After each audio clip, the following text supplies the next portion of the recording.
اللهم صل على محمد وآل محمد.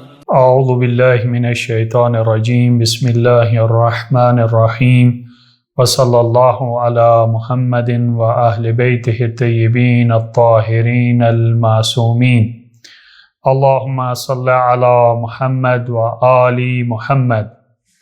دیکھیں، تقلید کا چیپٹر ختم کرنے کے بعد اب ہم انٹر ہوتے ہیں نجاست اور طہارت کے چیپٹر میں. دیکھیں، سب سے پہلا سوال یہ ہے کہ نجاست کہاں سے آتی ہے. اس کا جواب عرض کرنے سے پہلے میں آپ کے سامنے دو اصطلاحیں، دو ٹرمیں آپ کے سامنے رکھتا ہوں. ایک فقہ میں ہم کہتے ہیں عین نجس اور ایک ہوتی ہے متنجس. عین نجس سے مراد وہ چیزیں ہیں کہ جن کی نجاست ذاتی ہوتی ہے، جو اپنی ذاتی نجاست کی وجہ سے نجس ہوتے ہیں، کسی دوسری چیز سے ان کے اوپر نجاست عارض نہیں ہوتی، بلکہ وہ بذات خود وہ چیز عین نجس ہے. جیسے زمینی کتا ہے، اگر آپ اسے پاک کرتے رہیں یہ پاک نہیں ہوگا. کیوں؟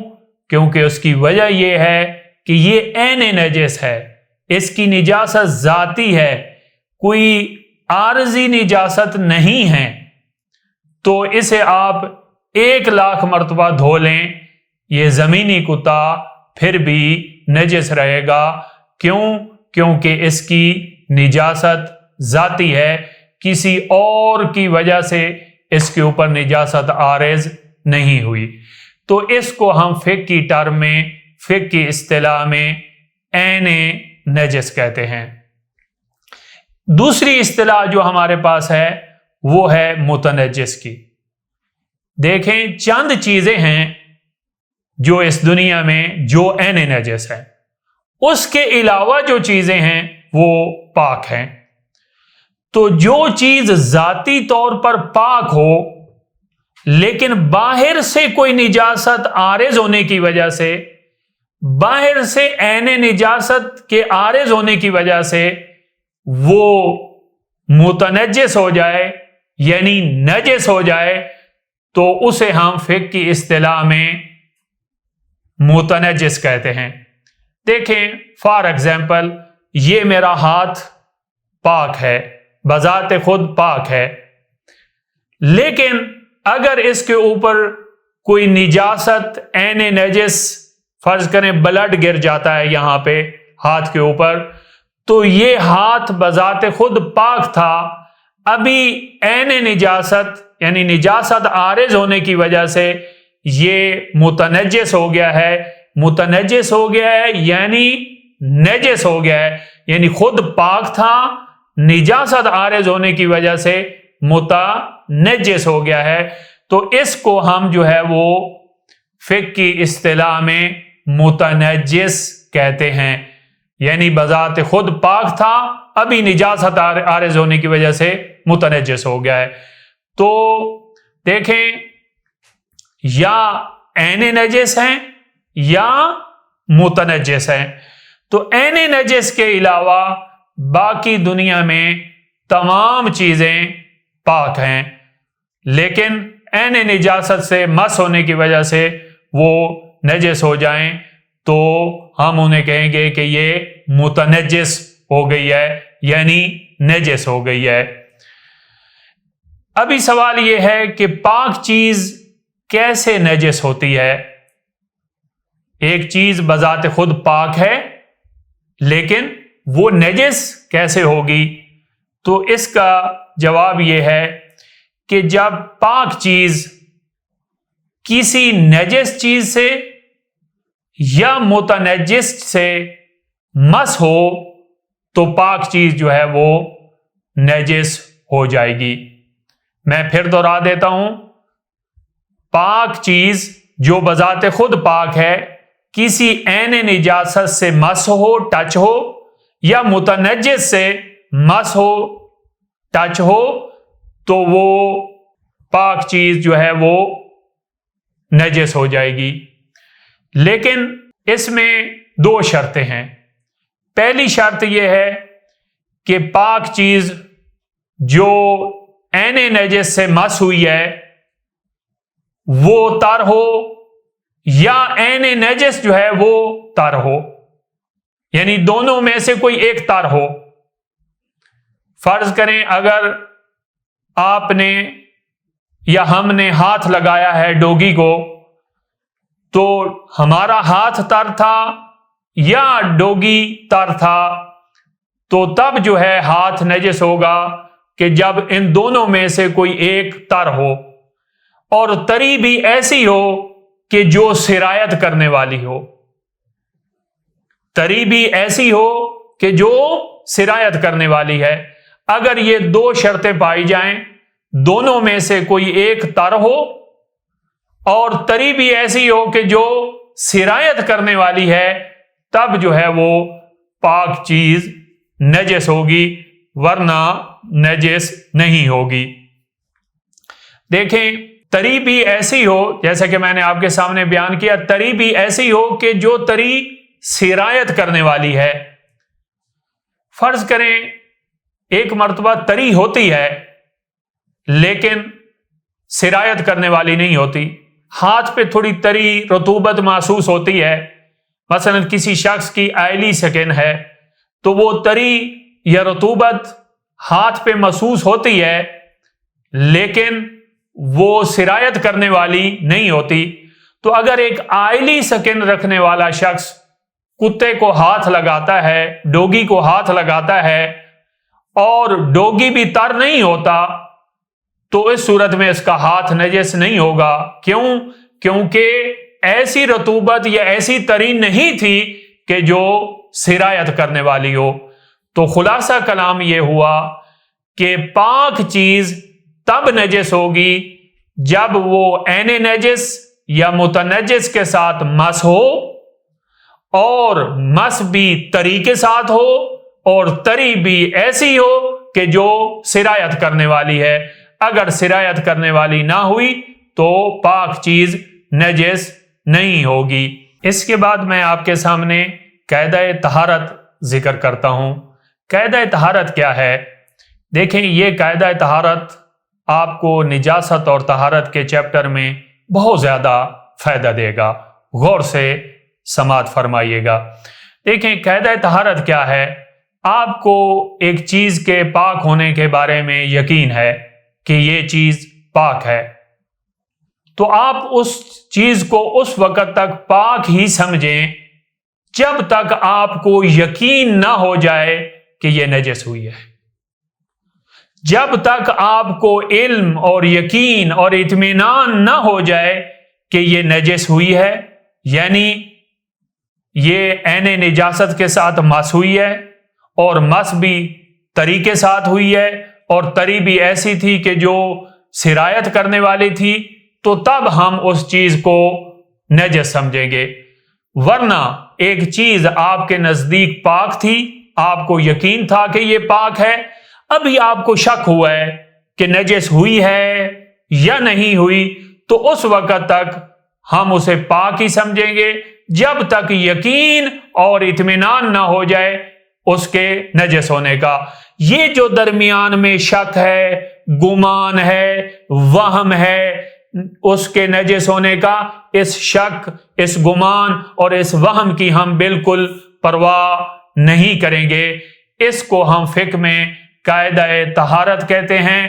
یہ قاعدہ طہارت جو ہے وہ فقہاء نے ائمہ علیہ السلام کی کلام سے، ائمہ علیہ السلام کی روایات سے، روایات اہل بیت سے یہ قاعدہ فقہاء نے ماخوذ کیا ہے. دیکھیں، میں اس کو مثال کے ساتھ بیان کرتا ہوں. فرض کریں آپ کا لباس آپ کو یقین ہے کہ پاک ہے، پھر آپ گلی میں جا رہے تھے، روڈ سے گزر رہے تھے، کوئی چھینٹیں آپ کے اوپر آئیں، تو ابھی آپ کو شک ہوا کہ ممکن ہے یہ پاک چھینٹیں ہوں، ممکن ہے یہ نجس چھینٹیں ہوں. لیکن جب آپ گھر سے نکلے تھے جب آپ نے لباس زیب تن کیا تھا تو آپ کو یقین تھا کہ میرا لباس پاک ہے، ابھی آپ کو یہ چھینٹوں کے بعد جو ہے وہ شک ہوا ہے کہ کیا میرا لباس نجس ہو گیا ہے یا نہیں، تو آپ اس لباس کو پاک ہی سمجھیں جب تک آپ کو یقین نہ ہو کہ یہ چھینٹیں جو میرے اوپر آئی ہیں یہ نجس تھی۔ اگر آپ کو یقین ہے کہ یہ نجس تھی تو پھر آپ اسے سمجھیں کہ یہ لباس نجس ہو گیا ہے، ورنہ اگر آپ کو شک ہے، آپ کو گمان ہے اور آپ کو وہم ہے یہ نجس چھینٹیں تھیں، تو اس گمان، اس شک اور اس وہم کا آپ بالکل پرواہ نہ کریں۔ تو یہ ہے قاعدہ طہارت۔ دیکھیں میں اس کو مزید تفصیل کے ساتھ آپ کے سامنے ذکر کر دیتا ہوں۔ قاعدہ طہارت جو ہے یہ آپ کو بہت زیادہ نجاست اور طہارت کے چیپٹر میں فائدہ دے گا۔ دیکھیں نجاست مشکوکہ نامی چیز ایگزسٹ نہیں کرتی فقہ اہل بیت میں۔ کیا مطلب ہے اس عبارت کا؟ اس عبارت کا مطلب یہ ہے کہ جب تک آپ کو نجاست کا یقین نہیں ہو جاتا کہ یہ چیز نجس ہو گئی ہے، اس وقت تک آپ اس چیز کو پاک ہی سمجھیں۔ دیکھیں مومنین وشواسی ہوتے جا رہے ہیں، اور جو ہے نجاست اور طہارت کے چیپٹر میں خصوصاً مومنین وشواسی ہوتے جا رہے ہیں، ہر چیز کو نجس سمجھنا شروع کر دیتے ہیں۔ دیکھیں اس وقت تک ہم کسی چیز کو نجس نہیں کہہ سکتے، جو چیز بذات خود پاک ہے اس وقت تک ہم اس چیز کو نجس نہیں کہہ سکتے جب تک اس کے جو ہے وہ نجاست کا ہمیں یقین نہ ہو جائے۔ فرض کریں میں آپ کے سامنے چند سوال یا چند مثالیں آپ کے سامنے رکھتا ہوں کہ جن مثالوں کی روشنی میں یہ قاعدہ اور آپ کے سامنے واضح ہو جائے گا۔ فرض کریں آپ اپنے گھر کی قالین جب آپ نے بچھائی تو آپ کو یقین ہے کہ ہمارے گھر کی قالین جو ہے وہ پاک ہے۔ کچھ عرصے کے بعد آپ قالین کے اوپر کوئی رطوبت دیکھتے ہیں اور آپ کو شک ہوتا ہے کہ یہ رطوبت کس چیز سے ہے۔ کوئی آپ اس کے اوپر داغ دیکھتے ہیں، کوئی رطوبت دیکھتے ہیں قالین کے اوپر، آپ کو شک ہوتا ہے کہ یہ یہاں پہ یورین گرا ہے، یہاں پہ منی گری ہے، بلڈ گرا ہے، سوپ گرا ہے، جوس گرا ہے، نہیں معلوم۔ تو ہم اس قالین کو پاک سمجھیں یا نجس سمجھیں؟ تو قاعدہ طہارت کے تحت ہم اس قالین کو پاک سمجھیں گے جب تک ہمیں یقین نہ ہو کہ واقعاً یہ بلڈ گرا ہے یا منی گری ہے۔ ممکن ہے جوس گرا ہو، ممکن ہے سوپ گرا ہو، ممکن ہے پانی گرا ہو۔ تو جب تک ہمیں یقین نہیں ہوگا ہم اس قالین کو پاک ہی سمجھیں گے۔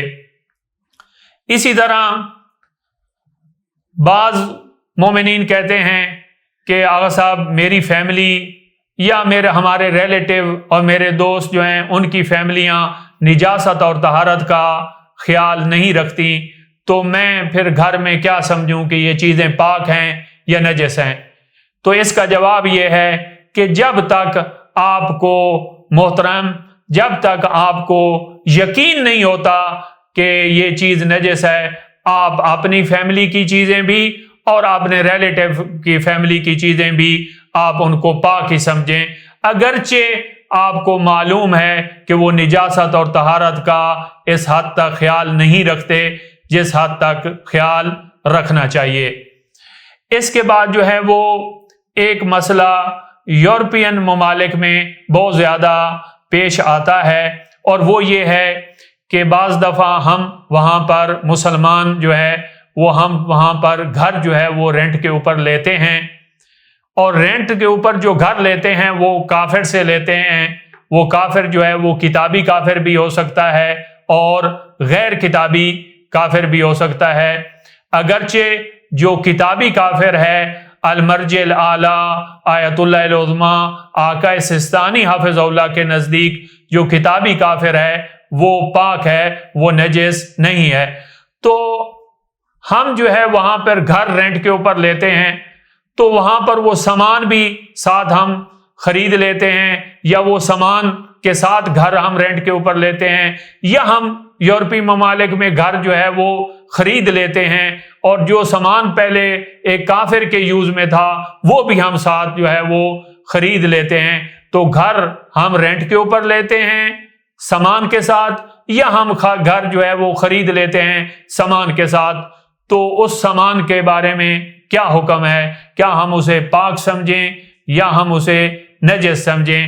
تو قاعدہ طہارت کے بدولت جب تک ہمیں یقین نہ ہو کہ اس کے اندر جو کلینیں پڑی ہیں، اس کے اندر جو فرنیچر پڑا ہے اور اس کے اندر جو باقی چیزیں پڑی ہیں وہ نجس ہیں، جب تک ہمیں یقین نہ ہو، علم نہ ہو، اطمینان نہ ہو، اس وقت تک ہم ان چیزوں کو پاک سمجھیں گے۔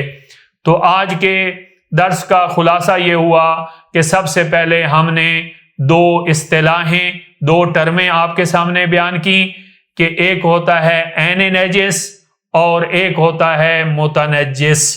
اس کے بعد ہم نے بیان کیا کہ پاک چیز نجس کیسے ہو جاتی ہے، اس کا جواب ہم نے ذکر کیا کہ جب مس ہو اور رطوبت کے ساتھ ہو، اور رطوبت بھی ایسی ہو جو سرایت کرنے والی ہے، اور آخر میں ہم نے آپ کے سامنے قاعدہ طہارت ذکر کیا اور اس کی مثالوں کے ساتھ ہم نے قاعدہ طہارت کو واضح کیا۔